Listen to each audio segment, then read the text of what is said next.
I went through this as well. See, what happened was, after I went through this transition where Ramadan became more about ibadah rather than anything else. So when that happened, it was like, you know what? I don't care. I'm going to do this first. This is what my focus for that day is. And then after, once I've opened and done all my obligations, then I'll train. Because I think when I was younger, it was like I could fit everything in. I could do everything, but it wasn't the right thing. That month has solely become about fasting and trying to like what you said, all benefit from that month. So spiritually reap all the benefits from that month. Do you feel it helps you? So there's like an unexpected benefit mentally, man, for the fight. Does that make sense? You can't. You know. I think any Muslim will tell you, when you fast 30 days, if you don't benefit from it, I don't know if you're not. I don't know. Maybe not doing something right. Yeah, you've lost in that. Don't you think it's like almost like a training camp, bruv? It's like every year you have 30-day training camp. It's like we said though, bruv. You just reconnect with people. So when you even just benefiting from reconnecting with your family members. So having all this stuff is just, bruv. Even like my brother, I don't see him all the time because he leaves early and I always train late. So we're not always seeing. But Ramadan, you make it work. You make it work. And it's like, and another thing is when you open your fast with people and everything. But that whole thing, you cannot. I don't even know how to explain it. It's like the spiritual thing. It's like that positive energy. When you constantly get positive energy of people, that's what it is. But everyone watches what they say. They talk a little bit more, like, you softly, know, like kind of thing. You know what I mean? Yeah, definitely. I don't tell as much stories. Actually, the story is always there. So also, so now, like you know that your camp is gonna land in Ramadan, yeah. What do you do differently that you wouldn't do outside of, or do you just carry on the same thing? What, training wise? Training, eating, nutrition, all that type of stuff. Nutrition wise, exactly the same. So what I do is my day switched a little bit. So when I open my fast, that'll be like my breakfast. So then my iftar will be. So you're when you break your fast. Yeah, when I open up. What do you? So I'll have like a breakfast meal. So and I don't overeat. So what I do is porridge and stuff like that. No, not porridge. Sorry, bro. Not porridge. No, not porridge. Yeah. Not porridge. Yeah, and I'll tell you why I don't have porridge. No, but it's eggs and it's a correct protein. thing. No, it's a correct thing. People would say, "Oh, have carbohydrates." No, what I do is I have eggs, vegetables, and a fat. Why I have fat is because I don't want to give my body an influx of sugar straight away. So what I do is I have it because it's gonna. Remember, I haven't had you've had no carbohydrates the whole day. So as soon as you give a bit of sugar, it's gonna go straight up, yeah. And then it's going to drop and it's going to say, give me some more. Yeah. And then you get that uncontrollable. So I have protein, veg, and fat. So something like this. Not too big. Then I go and do my obligation stuff. And then after I will go and train. Then when I train, when I come back, that's when I have my carb meal. And I will get my 2,000-3,000 calories in within that period between Maghrib and Fajr. Wow. So another thing that I used to get is being lazy to go Tarawih. Yeah. And I realised now because... It's the carbs. Yeah. So... But again, like... it's weird. I know it's overlooked because I think sometimes, you know, like being healthy and fit, there's a stigma to it where it becomes about about the way you look. Yeah. And obviously, like, you don't want to have pride or, like, you know, this type of thing. It's not out of it. But... the benefit of being healthy and eating good and all this stuff is this. You can see now you're not lazy to go and do stuff. And it's not and again, the term lazy is probably not the right word for it. It's what happens is when you don't eat correct, it kind of just puts you in that slumpy mood, like, oh, I can't get up and do stuff. Where when you eat light, and brother, subhanAllah, the answer, 1/4 of your belly water, 1/4 of your belly thing, that's 1/3. Sorry, a third. Sorry. Yeah, 1/4, bro, because it did add up there, and he's like, that's it. That's it, bro. 1/3. I got C in maths though. That's the thing. And it stopped there though. By who'd you copy? And I'm just nodding. Yeah, quarter. Yeah, quarter, and it's 1, 2, 3. Like 50%, there's 50% that, and another 50%.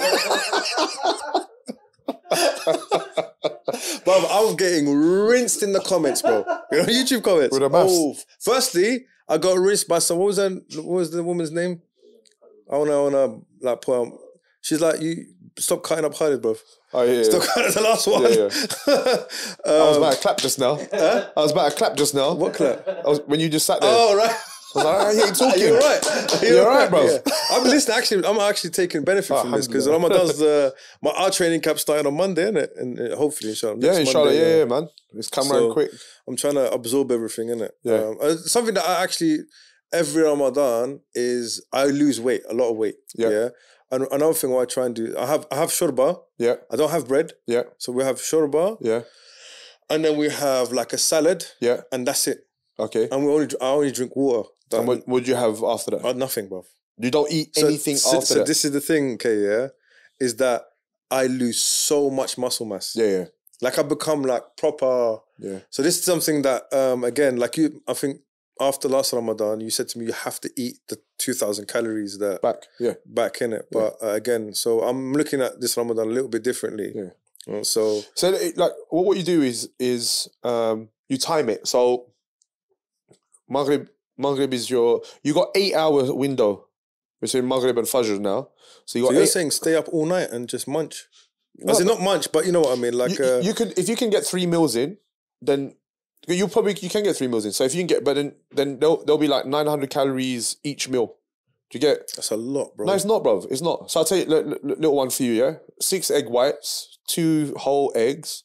No, 6 egg whites, 3 whole eggs, chicken, yeah? Bro, you know, sorry. Wait. Some chicken. And then cut it all up, bro. Make that into like an omelette and stuff. Yeah. Bro, that's about 900 calories. Well, you know, when you said egg whites, I lost all the energy in my body, bro. Yeah, bro. But the thing is, what do you do with the yellow bits? More lazy than No. So nah, bro. You can save. You can save. Taste like, no.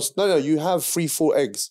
You have 3 full eggs. Yeah, whole eggs. And then you have that with the you have that with your 6 white. Because what you need to do is, because if you have 6 eggs, it's going to be too much yolk. Right. Yeah. So what happens? Because I was just thinking straight white bit. What's it called? Egg whites. Egg whites. Yeah. So you have 6 egg whites. Yeah. So you're just going to up the protein without the fat, without the other stuff, the yolk, and then you have 3 eggs to complete the whole thing. Yeah. So your protein is very, very high. You have chicken in that, very high protein. You have veg and all that stuff. Bro, that's a 900 calorie meal there. Do you get it? And you open your fast with that. And you're going to feel full for a long period. Yeah. So that will take you all the way through up to Tarawih, and you won't have a slump. That's the main thing, bro. So you know when he's reading Surah Al-Baqarah, you're not... Mortal Kombat! Take out the whole stuff. Yeah. So you just... So it kind of keeps you... you're getting your calories in. And this is what this is what I said to you last time about nutritional value of food. It's not... I'm not just eating anything for the sake of anything. Just like Hoover, bro. No, you need to eat stuff that, okay, I'm fasting, so I need food to help me to fast as well. Okay, so I got 3 meals now, yeah? So you gave me that omelette thing. Yeah. Then I want you to train. So after Tarawih. After Tarawih? Yeah. You do 40 minutes of training. Yeah. So you can hit your weights or whatever you want to do. And then after that meal, you have carbohydrates. So you wouldn't train before break? You can train before and after. But me personally, I like water to be in my body. Your water is 70%. 70% of your muscles are made out of water. So think about it. Now you're like a shriveled up prune, yeah, and you're trying to push weights or do some sort of activity, high risk of getting injury. Think about it, yeah. From someone who's been injured plenty of time, bro. What if someone doesn't have equipment? You know my fight record. This said Khalid Ismail versus hamstring injury. Khalid Ismail versus bicep tear, and then lost. Yeah, God. Sorry. What if people don't have equipment? You can do like I said, we got bodyweight exercises you can do. Man, you know what? This is if you're hard bodied enough, do you want to do it after Tarawih? I guarantee you. Huh? I'm doing it, bro. He's been prepping. No, at the gym, bro. You can. Yeah, bro. Are you on it though? Khalid's been prep, bro. You don't know Khalid's been prep. I've seen him. I've been telling him. Inspiration, bro. Yeah, alhamdulillah. But why are even you getting gassed? He's been on my case, you know. Calm down, bro. With the diet, he's been on my case, you know. when I saw him, he said to me a couple of things. So we just tweaked his diet, just so they know, like, and it's not difficult. It's not hard, bro. And it's like, bro, how can you fast 16 hours and then you can't make 40 minutes? Yeah, that's true. Come on, man. True, yeah. And then you got food in your stomach. But if we're just looking for excuses, everything will be difficult. So optimum thing is train after. Yeah, because think about it, bruv. You've opened your fast. You've got enough time to drink water, and when you go pray and stuff, take water with you. Drink, and then you go and replace your electrolytes and all this stuff as well.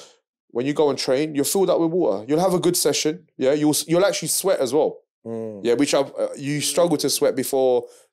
Yeah, so you'll actually sweat a little bit. Then after, go and have your carbohydrates, protein, fat. Carbohydrates, protein, and then after that, when you fajr, you're gonna have for. So you're not sleeping then, because what time is fajr? It's 4:30. You can sleep, bro, but when you wake up again, so you're saying you 3 meals, yeah? You're saying you only 3 meals. So the 2, because after Isha is gonna be that time. I think be at 10 o'clock.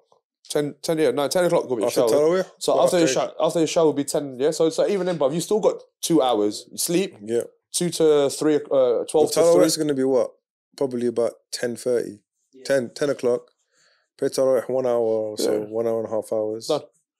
So 11:30, 12. 11:30, 12. Go and train. Yeah, 1 hour. 1 hour. 1 Go o'clock. home, eat. Yeah. And that'll be your meal.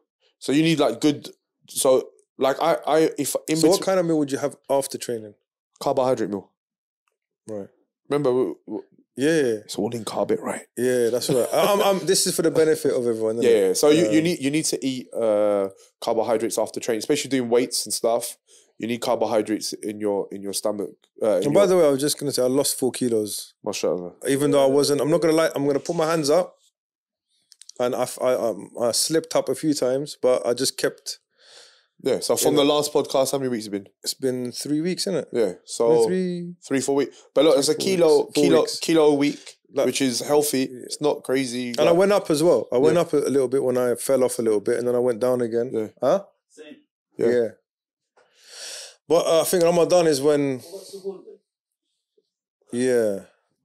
So suhoor is not part of the 3 meals that you're supposed to eat. It depends though, because it's like.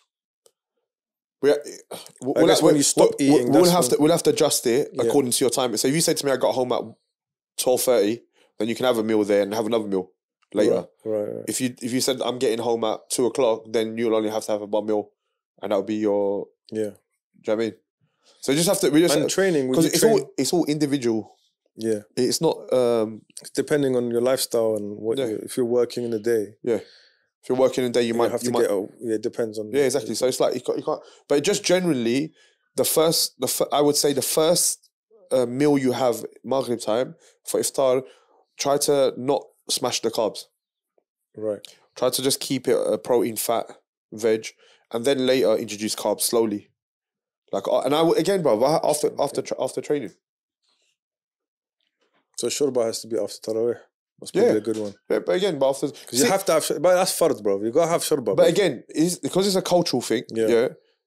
It doesn't mean, without offending anyone, it doesn't mean that it's actually nutritionally correct. It's just a cultural thing. Do you know what I mean? Like certain people stuck in it with fried. They have to have fried food all the time. No, we have to have fried food. Yeah, so we have to have fried food, and that's their. I think that's their feeling of Ramadan for them. Yeah. But it doesn't mean... It's the smells, bro. But it doesn't mean that... Do you know what I mean? It's the smells. No, I'm saying to you. So, but again, because you can see now, you're associating all of that with your family, getting together and all that stuff, but you're enjoying the food and stuff, but you got to be that miserable guy sitting there like, no, I'm having whites. Especially when you walk past your neighbour's house now. Yeah. They're frying up that. Yeah, but I'll just knock on their house, brother. What's going on? Yeah. What do people find, for example, or do you even recommend people look at their, how many calories they need to take in and what, Yeah, so you need to work out your basal metabolic rate. So your basal metabolic rate will tell you how many calories you need just to function, just for your organs and everything to function normally. and then once you work that out, then you can work how many calories you need per day. If you're looking to lose weight, you drop it by 400 calories and stuff, and then